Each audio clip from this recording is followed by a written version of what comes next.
ساری دنیا جانتی ہے کہ سینما بازی اور ٹی وی دیکھنا ناجائز، مگر خوشی خوشی کچھ لوگوں نے اس کا راستہ خوب کشادہ کیا اسی وقت میں نے اسی وقت کہا تھا کہ آپ نے یہ جائز ہونے کا فتویٰ لکھا، اس بات کی آپ کیا ضمانت دیں گے کہ گھروں میں جب ٹی وی آئے گا تو آپ کا نمائندہ تلوار لے کے کھڑا ہوگا کہ میری تقریر جب تک نشر ہو تو چلے، اور اگر راج کپور، دلیپ کمار اور یہ اور وہ آئے تو تلوار سے تم لوگوں کو بھی ذبح کروں گا، اس ٹی وی کا بھی خاتمہ کر دوں۔ ہے آپ کے پاس کوئی انتظام؟ کہنے لگے ہم نے شرائط تو لکھ دیے ہیں کہ صرف دینی کاموں کے لیے جائز ہے۔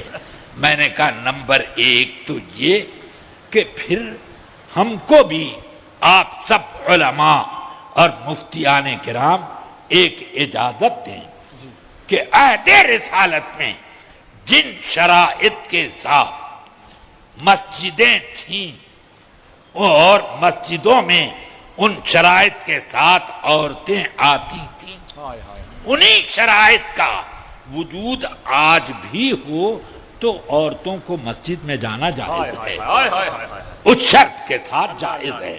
مگر لوگ تو شرط اڑا دیں گے اور کہیں گے علامہ صاحب نے فتویٰ دیا ہے کہ عورتیں مسجد میں آئیں۔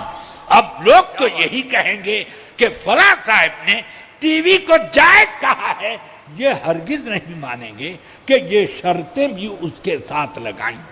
اب بڑھتے بڑھتے اب وہ ٹی وی مسجد کے ممبر پر بھی آ گیا۔ اب یہ حال ہے کہ مسجدوں کو اب سنیما گھر بنا دیا گیا، اور آدمی کو نہیں، آدمی کی تصویر کو مبلغ بنا دیا گیا، اور آدمی کی تصویر سے لوگ مرید ہونے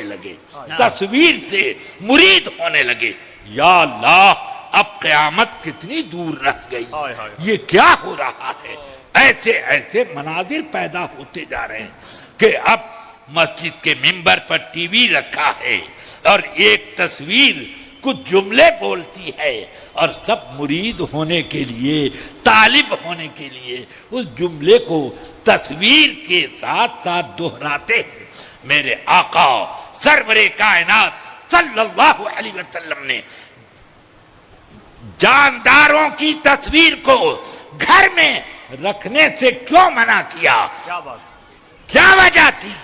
یہ بت پرستی سے مشابہ ایک کام، اس وجہ سے فرمایا۔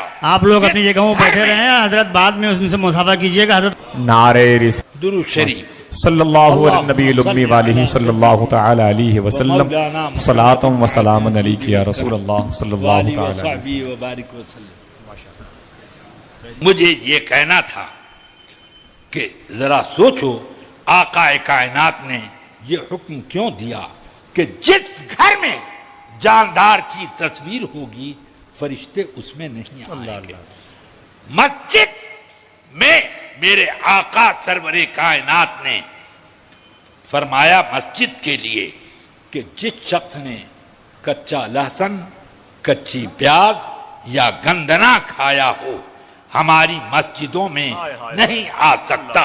فَإِنَّ الْمَلَائِكَةَ تَتَعَزَّى مِمَّا يَتَعَزَّى بِهِ النَّاسِ، اس لیے کہ فرشتے ان چیزوں سے نفرت کرتے ہیں اور تکلیف کا احساس کرتے ہیں جس سے انسانوں کو تکلیف ہوتی ہے۔ پیاز سے بو آتی ہے جو منہ میں، آدمیوں کو جو تکلیف ہوتی ہے تو جو قریب ہوگا اس کو، مگر مسجد میں قدم رکھا اور فرشتے بھاگے پوری مسجد۔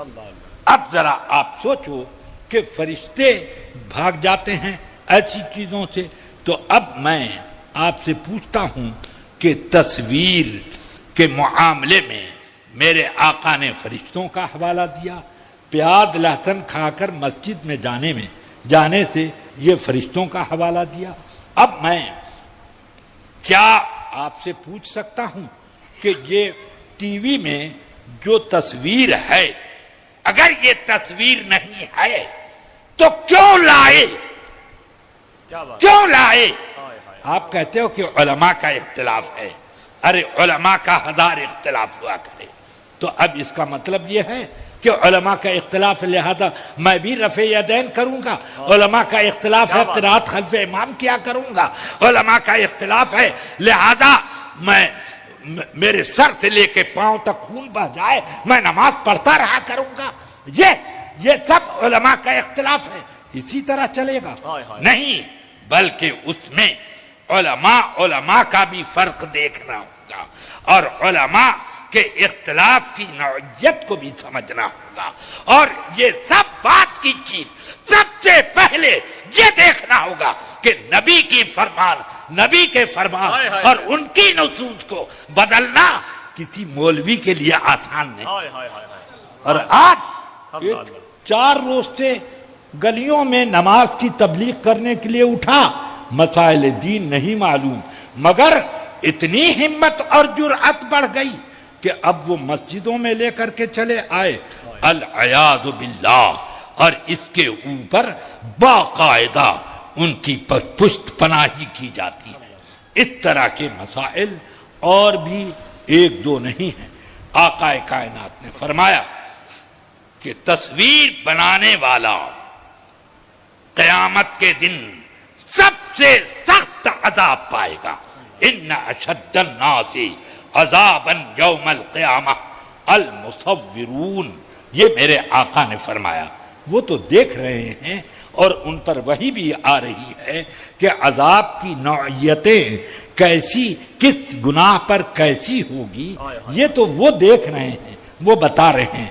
مگر جن لوگوں کو نبی کے بتانے پر اعتماد نہ ہو بلکہ وہ یہ سمجھے کہ نہیں یہی سب سے اچھی چیز ہے، تو یہ اس غلطی کا کیا جواب؟ اب اگر ہم نے اس کے خلاف کچھ بول دیا تو ہمارے خلاف باقاعدہ ایک اسکیم چلے، جو اس کے خلاف کوئی اقدام کرے اس سے مار پیٹ پر آمادہ ہو جائیں. یہ سب کیا ہے؟ اسی طرح اب عوام میں مسائل کے اختلافات بڑھتے جاتے ہیں اور لوگ تن آسانی کے لیے کچھ شرعی احکام میں سہولتیں تلاش کرتے ہیں.